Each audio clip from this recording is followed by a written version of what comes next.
Conference आपने सुना। दिशा सालियान के पिता के वकील की तरफ से उन्होंने कई गंभीर आरोप लगाए, लेकिन सवाल बड़ा गंभीर है। क्या दिशा सालियान मामले को लेकर वाकई में जो पहले जांच की गई थी वो सही दिशा में नहीं थी? मामले को छुपाया गया था, एक तरह से मैनिपुलेट किया गया था। क्या वाकई में उस वक्त पुलिस कमिश्नर के ऊपर आरोप लग रहे हैं कि उन्होंने भी इस पूरे मामले को अलग दिशा दे दी थी? पोस्टमार्टम रिपोर्ट बदलवाने का आरोप लगता है। उद्धव ठाकरे पर आरोप लगाए जाते हैं उनके फोन के जरिए बाकायदा कि उनके बेटे का नाम नहीं लिया जाए। मेरे साथ नीलेश जी लगातार बने हुए हैं, दिशा सालियान के पिता के वकील। नीलेश जी, एक बार फिर से आपके पास आता हूं। सर, ये जो आरोप है सर, एक एक करके अगर बात करें तो बहुत लंबा चला जाता है। आपने इसके पहले भी जो आरोप लगे थे कि उद्धव ठाकरे ने फोन किया था उनके पिता को कि मेरे बेटे का नाम नहीं आना चाहिए, क्या यह सच्चाई है? इस बात को लेकर कोई प्रमाण है आपके पास? दूसरा, यह भी आपने कहा कि उस वक्त के पुलिस कमिश्नर ने अगर वो चाहे होते तो सही दिशा में जांच जाती, लेकिन पोस्टमार्टम रिपोर्ट तक बदलवाने में भूमिका निभाई गई। और तीसरा सवाल मेरा यह कि सर, आप लोग जब जानते कि इतने पावरफुल लोग हैं तो आप लोग हाथ डाल रहे, क्या आप लोगों को डर नहीं लग रहा है क्या इसमें? आप कह रहे महाराष्ट्र से बाहर सुनवाई हो और आप लोग महाराष्ट्र में हैं। देखिए, पहली चीज क्या है, किसी की बेटी गई है, हमारा भविष्य जो है देश का खतरे में है, तो किसी को तो आवाज उठाना पड़ेगा। तो ठीक है, भगवान हमसे काम ले रहा है, तो अभी जब जिसके साथ में भगवान है तो उसको किस चीज का डर। और बाकी है, बहुत करोड़ों समर्थक है इस देश में, तो वो कोई बड़ा मसला नहीं है। एक और रहा विषय मौत का ना, तो मौत तो किसी को कैसी भी आनी है, कोई बैठे बैठे हार्ट अटैक से चला जाता है, तो वो डर से जो काम हमको सौंपा है ईश्वरीय कार्य, तो वो हम छोड़ नहीं सकते। आप आते हैं दूसरे बात पे कि जो पुलिस कमिश्नर जो पहले थे जिन पर आरोप लग रहे हैं, परमवीर सिंह। परमवीर सिंह। परमवीर सिंह का रोल इसमें क्या है कि उन्होंने ये केस को कवर अप करने के लिए बहुत मेजर रोल अदा किया। उनके खिलाफ में जो एविडेंस दिए गए मैं बताता हूं। पहली चीज, जब इसमें आरोप लगे कि आदित्य ठाकरे वहां पर थे और ये सब गैंगरेप और मर्डर हुआ, उस समय उसके एक आध महीने के बाद में परमवीर सिंह ने लिया प्रेस कॉन्फ्रेंस और लोगों को मिसलीड करते हैं। देखो, उसका सीसीटीवी वगैरह सब पूरा हमने चेक कर लिया है और उसमें ऐसा कोई भी लीडर बाहर का कोई व्यक्ति आते समय उसमें हमें नहीं दिखाए। और दिशा भी जो थी, दिशा जो 4 तारीख को फ्लैट में गई, उसके बाद में कभी बाहर निकली ही नहीं, डायरेक्ट उसका डेड बॉडी बाहर आया। ये उनका स्टेटमेंट था। अब ये स्टेटमेंट को झूठ साबित करने वाली चीजें क्या है? सबसे पहली चीज कि आदित्य ठाकरे वहां थे तो मोबाइल टावर लोकेशन एनसीबी की केस फाइल है, वो इसको थोड़ा बाजू में रखिए। हमारे आई विटनेस है वो भी बाजू में रखिए।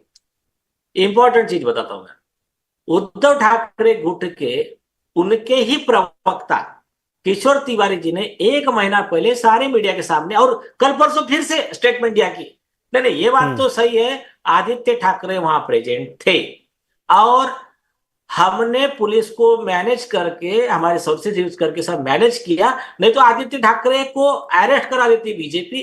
ये उनका ऑफिशियल स्टेटमेंट ऑन रिकॉर्ड है।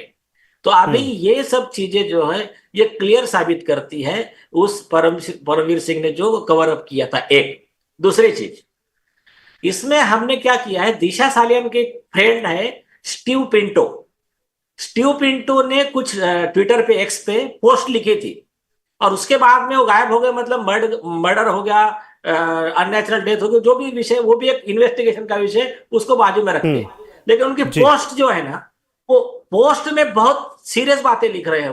वो लिख रहे हैं 7 जून के एकता कपूर के पार्टी का, वो इंडिकेट कर रहे हैं कि उसमें परमवीर सिंह भी प्रेजेंट है, दिशा सालियान भी थी, सुशांत सिंह भी थे, वो अपना रिया चक्रवर्ती भी थी, आदित्य ठाकरे थे। बाद में वहां से जो इंसिडेंट हुआ, फिर भागा दौड़ी हुई, फिर करजत का फार्म हाउस है, फिर एक अर्थ भूमि करके कुछ एनजीओ है, वहां से कौन से छोटे बच्चे लाए गए, क्या मॉलेस्टेशन हुआ, ये वो ट्वीट में इंडिकेट कर रहा है।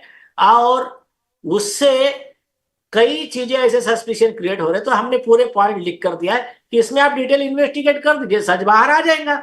तो ये ऐसी कई चीजें, कई फैक्टर्स है, कुछ डायरेक्ट एविडेंस है, कुछ हमारे पास में सीक्रेट एविडेंस है, और कुछ सर्कमस्टेंशियल एविडेंस है, कुछ लीगल एविडेंस है, कुछ डिजिटल फुटप्रिंट्स है, और अभी बचा पार्ट है अभी पुलिस का, वो करे इन्वेस्टिगेशन।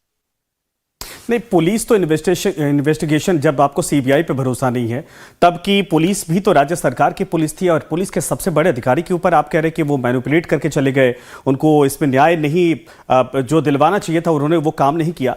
लेकिन आपको अब फिर क्यों लगता है कि ये जो आपके पास तमाम जो सबूत है इसके आधार पर आप लोगों को लगता है कि ये बेस इतना मजबूत हो चुका है? दूसरा, एक तरह से सुशांत सिंह राजपूत मामले में क्लोजर रिपोर्ट चली गई है, क्या आपको लग नहीं रहा कि ये ग्राउंड बड़ा कमजोर हो चुका है? और इतने सारे लोग अगर पार्टी में थे सर, इसके पहले कई लोगों से पूछताछ हो चुकी है नारकोटिक्स मामले में, आखिर अगर आदित्य ठाकरे इतने गंभीर आरोप लगा रहे हैं आप उनके ऊपर, इन तमाम चीजों में जुड़े थे, तो अब तक नाम क्यों नहीं आ पाया? सरकार तो गए काफी समय हो चुका है। आपको किसने बोला कि उनका नाम नहीं आया? नहीं, मैं यही पूछ रहा ना कि सरकार गए, एकनाथ नारायण शिंदे की राणे- सरकार थी सर, क्या अगर कोई ड्रग्स का कारोबार करते तो अब तक आदित्य ठाकरे इस तरीके से सदन के भीतर बैठ पाते? नहीं, यही तो हमारा कोई सवाल है रैकेट ना, चलाते वो तो ये पकड़ में छोड़िए। नहीं आता? अरे यही तो हमारा सवाल है, सुनिए। उसके पीछे दो कारण थे। सबसे पहली चीज, आप जो कह रहे हैं ना इनका नाम नहीं आ रहा था, सुनिए। हाँ। नीतीश राणे जी के आप पूरे इंटरव्यू देख लीजिए, कब के, जुलाई 2022 से तो अब तक के रेगुलर में उन्होंने कहा है कि ये ड्रग्स के बिजनेस में, ये डीनो मोरिया के साथ में, ये इसके ऊपर चाइल्ड कमीशन में 4 कंप्लेंट। सर प्रमाण कहां है? प्रमाण नहीं है ना सर, कहने से, सोशल मीडिया के पोस्ट के आधार पर आपको भी पता है कि कोर्ट में वो एडमिनिस्ट्रेशन नहीं होता है, एक तरह से उसको कहा जाए कि वो कोर्ट एक्सेप्ट नहीं करते। लेकिन एक छोटा सवाल मैं चाहूंगा, चूंकि समय कम है, अरे सुनिए 5 साल हो गए मामले में, आप कह रहे हैं कि 2023 में हम कोर्ट में गए थे, तब कोर्ट ने इसको रीओपन नहीं किया। सर मेरा सवाल ले लीजिए, उसके बाद आपने उनके पिता को लेकर आए। आपका जो सवाल है पहले उसको सुनिए। आपका पहले वाला विषय कंप्लीट कर लीजिए। आपने पहले एक मिसलीडिंग क्वेश्चन पूछा है। अब बोलिए। देखिए, जब मैं आपको कह रहा हूं नारकोटिक्स ब्यूरो की केस फाइल है, और फिर आप पूछ रहे सर सबूत कहां है, तो फिर इससे अरे सर मैं वही तो पूछ रहा हूं, प्रमाण है तो दिखाइए ना, मीडिया के सामने आप तो आ गए थे, मीडिया के सामने कुछ ऐसे प्रमाण तो दिए होते। बाकी सारे कोर्ट में आप पेश करने को बोल रहे हैं, आरोप आप मीडिया के सामने लगा रहे हैं, तो आज जब मेरे साथ बैठे हैं आप, तो लेकर आना चाहिए था कि देखिए ये कुछ तो प्रमाण मिले हैं जिसके आधार पर हमने ये ग्राउंड तैयार किया है। अब मेरा आखिरी सवाल का जवाब दे दीजिए सर, कि 3 साल पहले आपने रीओपन के लिए कहा था, कोर्ट में रीओपन नहीं होता है, क्या उनके पिता को जानबूझकर कोर्ट में लाया गया इस याचिका के जरिए, ताकि इस याचिका को एक आधार मिल सके, बेस मिल सके? मतलब मैं समझा नहीं, आपका क्वेश्चन रिपीट कीजिए। 3 साल पहले इस मामले को लेकर आपने याचिका दाखिल की थी, फिर दोबारा आपको ये याचिका लगानी पड़ी। हाँ, 2 साल पहले, दिसंबर 2023 को उसकी सुनवाई चल रही है।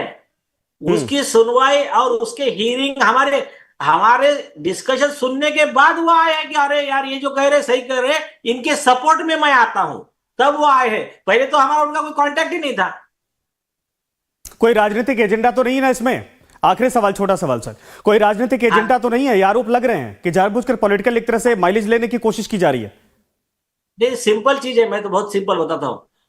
हमने एफिडेविट पे दिया है, आज पुलिस में लिख कर दिया है कि जो हमारे पर आरोप लगा रहे हैं ना, सब आप उनकी कार्रवाई, उनके ऊपर कार्रवाई। ठीक है सर, वो जवाब मैंने सुना था। धन्यवाद आपका हमसे जुड़ने के लिए, समय देने के लिए। कुल मिलाकर ये कहा जा सकता है